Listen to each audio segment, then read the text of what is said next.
There's a man sitting alone in a coffee shop at 3:47 p.m. on a Wednesday afternoon. His hands are wrapped around a cold ceramic mug. The ring on his left finger is gone. A pale band of skin marks where it used to be. His eyes are fixed on a notification that just appeared on his phone. Another match, another conversation that will die in 3 days. Another person who will eventually say the exact same thing his last 4 dates said. You seem emotionally unavailable. He's not unavailable, he's awake. And that awakening is destroying his chance at love. Is spiritual growth making you unlovable, or is everyone else still asleep? Perhaps your life right now feels like a cruel paradox. You've done the work, you've meditated, journeyed inward, healed your wounds, learned to sit with your own emptiness. You no longer need someone to complete you. You're whole.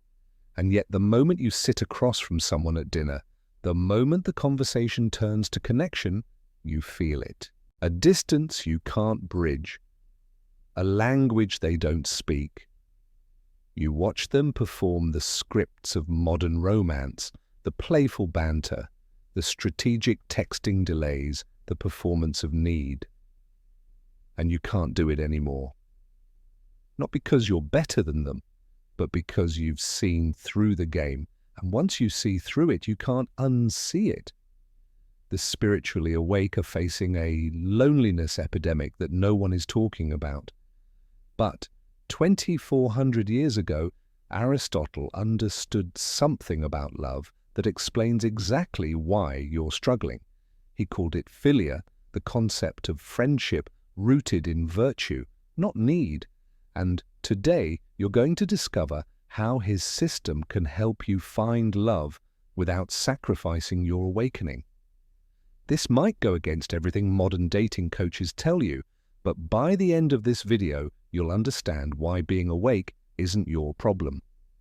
Playing small is. Subscribe to this channel, hit the like button, and comment below. When did you realize you could no longer play the dating game?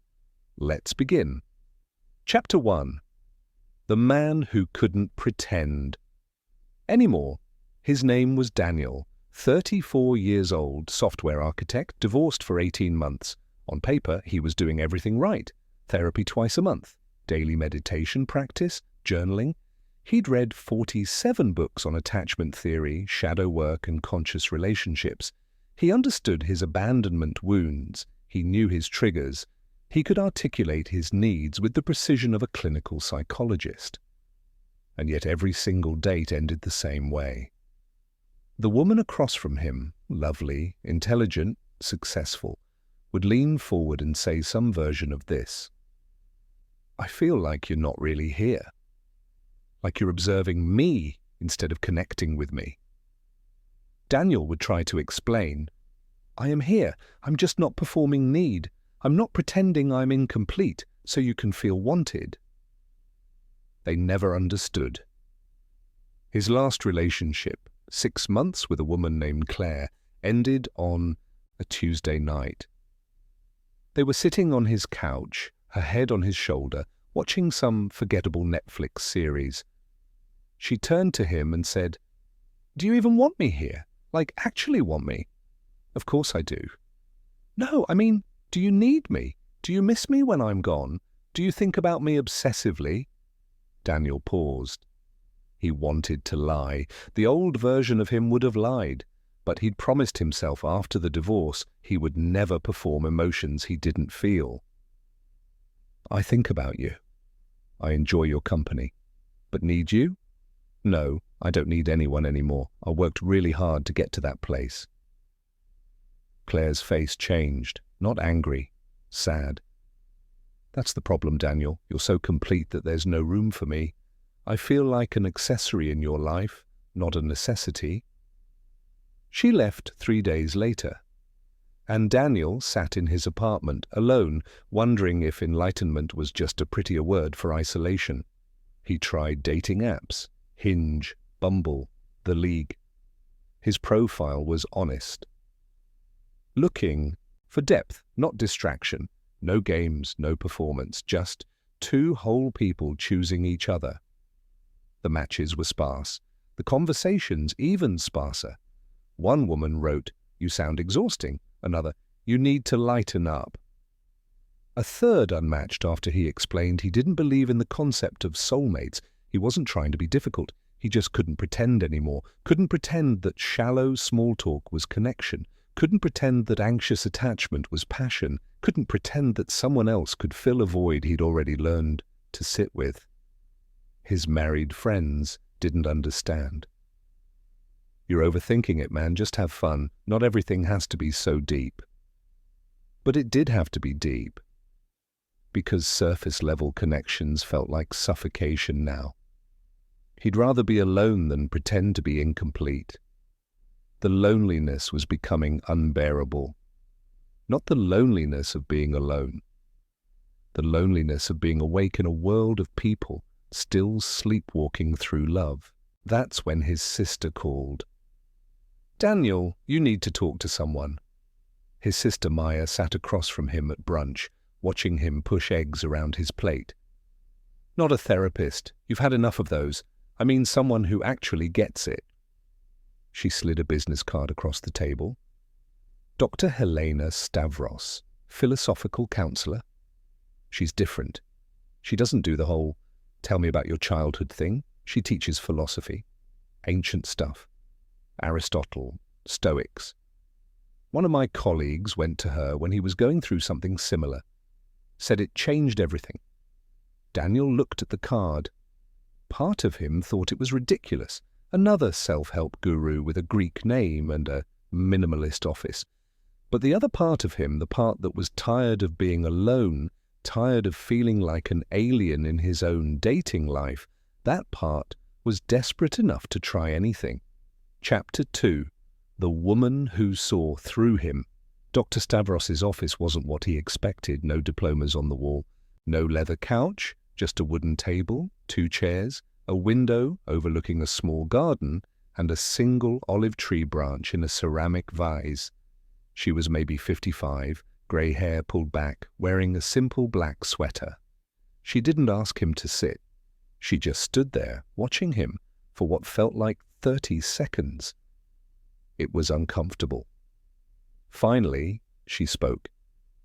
"You're not here because you can't find love. You're here because you think awakening means detachment." Daniel blinked. "I didn't say anything yet." "You didn't need to. It's written all over you. The way you stand, the way you're trying to appear calm, but your jaw is clenched. You've done the inner work. You've healed. You've become whole. And now you're suffering from a different kind of pain, the pain of not needing anyone." She sat down and gestured for him to do the same. "Tell me, Daniel, do you know the difference between independence and isolation?" He didn't answer immediately. Independence is healthy. Isolation is what happens when you confuse wholeness with self-sufficiency. Dr. Stavros leaned back. "You've spent so much time learning not to need people that you've forgotten how to want them. And there's a profound difference between the two." She reached for the olive branch and held it up. Aristotle wrote about 3 types of love in the Nicomachean Ethics: friendship of utility, people who benefit you; friendship of pleasure, people who entertain you; and friendship of virtue, Philia, people who help you become more excellent. Most modern relationships are stuck in the first 2 categories. Transactional, shallow, you've rejected those. Good, but you've also rejected all connection in the process. She placed the branch down gently. "You think awakening means needing no one. Aristotle would say awakening means choosing someone not from lack, but from excellence. Not because they complete you, but because together you both become more than you are alone." Daniel felt something crack open in his chest. "But how do I do that when everyone I meet is still playing games, still operating from ego and neediness?" You stop looking for people who match your awakening. You start looking for people who match your direction. Dr. Stavros stood and walked to the window. The problem isn't that you're too awake, Daniel. It's that you're using your awakening as armor. You're so afraid of regressing into neediness that you've made yourself unavailable. You've confused non-attachment with non-engagement. She turned back to him. I'm going to teach you something Aristotle understood that modern spirituality has forgotten. Eudaimonia. It's often translated as happiness or flourishing, but the real meaning is deeper. It means living in accordance with virtue. And one of those virtues is philia, deep friendship, deep love. You cannot achieve eudaimonia alone. Humans are social animals. Aristotle believed that the highest form of life includes virtuous relationships. Daniel's defenses were up. So you're saying I need someone? No, I'm saying you're denying a fundamental part of human excellence by pretending you don't want anyone. There's a difference between not needing someone to complete you and not wanting anyone to walk beside you. You've achieved the first, but you've weaponized it against the second. Silence filled the room. Dr. Stavros sat back down. Over the next few months, I'm going to teach you a system. 3 principles from Aristotle that will help you find love without losing your awakening. But I need to warn you, this goes against what most spiritual teachers will tell you. It requires you to become vulnerable again. Not needy, vulnerable. Can you handle that? Daniel looked at her. For the first time in 18 months, he felt something other than resignation. He felt curiosity. I can try. Good, then we start with the first principle tomorrow. For now, I want you to do something. Go home and write down the answer to this question. What would love look like if it wasn't about filling a void, but about building something greater than yourself? Daniel left the office with more questions than answers, but for the first time the questions didn't feel like torture. They felt like a map. Chapter 3. The System of Virtuous Connection. The following Tuesday, Daniel sat in the same chair. He'd written 14 pages in response to Dr. Stavros's question. Most of it was circular, defensive. By page 11, he'd finally written something true. Love without need would be 2 people who are complete alone, but choose to build something neither could build separately. Not completion, creation. Dr. Stavros read it without expression. Then she nodded. Good. You're beginning to understand. Now I'm going to give you the framework. 3 principles. Each one is a bridge between awakening and connection. Each one requires you to do something that will feel uncomfortable, but if you can master these, you won't have to choose between consciousness and companionship. She pulled out a single sheet of paper and drew 3 connected circles. First principle, Arete, excellence of character. Aristotle believed that virtue isn't something you possess. It's something you practice every day. In every interaction, the spiritually awake often fall into a trap. They believe their inner work makes them virtuous, but virtue without expression is just philosophy. It's not real until it's tested in relationship. Daniel leaned forward. So what does that look like practically? It means you stop evaluating people based on whether they're awake enough for you. Instead, you ask, am I showing up with excellence in this interaction? A researcher at UC Berkeley who studied relationship satisfaction for 12 years found that individuals who focused on their own virtuous behavior, honesty, kindness, patience, reported 67% higher relationship quality than those who focused on their partner's flaws. You're doing the opposite. You're so focused on everyone else's unconsciousness that you're not present with your own behavior. The words landed hard. Here's your practice. For the next 2 weeks, every single interaction you have with a potential partner, I want you to ask yourself one question before you judge them. Am I being excellent right now? Not excellent compared to them. Excellent compared to your own capacity. Daniel wrote it down. His hand was shaking slightly. Second principle, reciprocal goodwill. Aristotle said that philia requires mutual recognition and mutual care. You can't love someone who doesn't see you, but here's what you're missing. You've become so self-sufficient that you've stopped allowing people to see you. You share your insights, you share your wisdom, but you don't share your struggles, you don't share your fears, you don't share your humanness. She paused, watching his face harden. A neuroscience study at the University of Virginia examining vulnerability and attachment found that participants who disclosed emotional vulnerability in early interactions showed 43% higher bonding hormones, oxytocin and vasopressin, compared to those who maintained emotional distance. Your awakening has made you invulnerable, and invulnerability is the death of connection. Daniel wanted to argue, but he couldn't.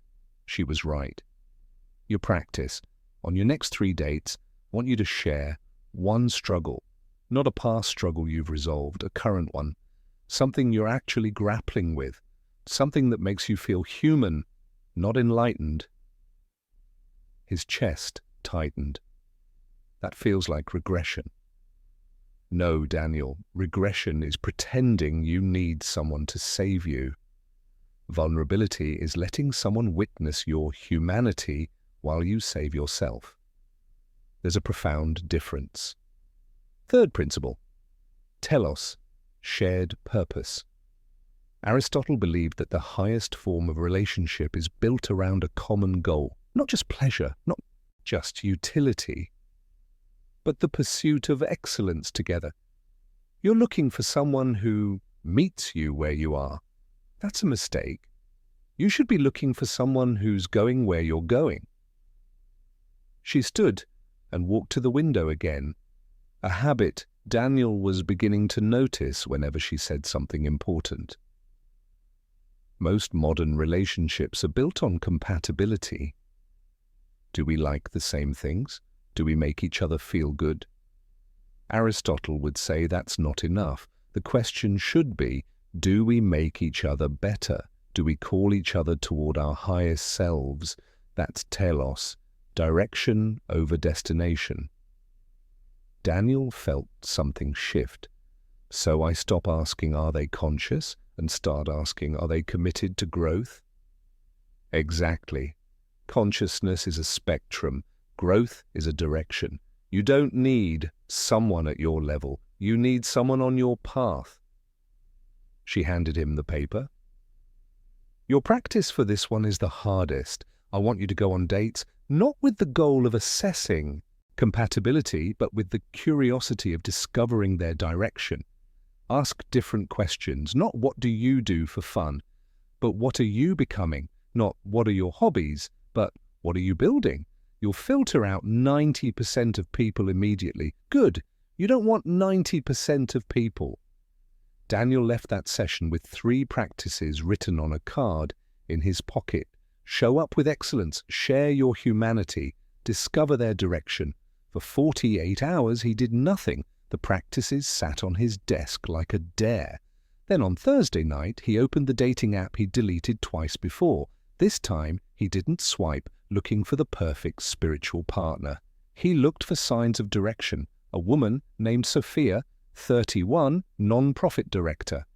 Her profile said, building a literacy program for underserved communities, also trying to figure out why I self-sabotage every healthy relationship. Both projects are hard, he messaged her, not the usual clever opener. Just that second sentence. I relate to that more than I'd like to admit. They met for coffee on Saturday. Daniel showed up with one intention. Excellence, not performance, not evaluation, just showing up fully. Sophia was nervous. She talked quickly, laughed at her own jokes, apologized for talking too much. The old Daniel would have marked this as anxious attachment and disqualified her. The new Daniel asked a different